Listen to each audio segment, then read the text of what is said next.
Annu isa aay jettu tana afaan Oromootiin aay jennee dubbannaa jechuudha. Aay jechuun hiikaan isaa ana jechuudha.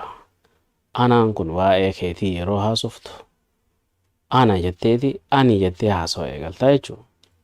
Waa'ee keenyaa kana immoo yeroo haasofnu karaalee sadiin ibsachuu dandeenya. Haasawuma afaan fedhee keessatti namni karaa sadi qofaan haasawa.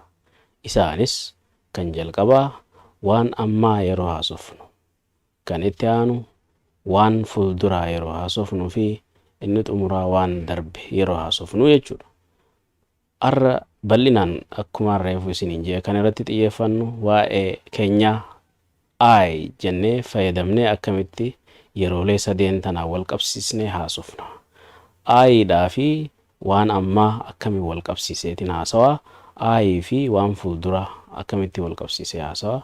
Ammallee aay yookiin ana isa jedhu waan darbee wajji wal qabsiisee akkamittiin haasawaa.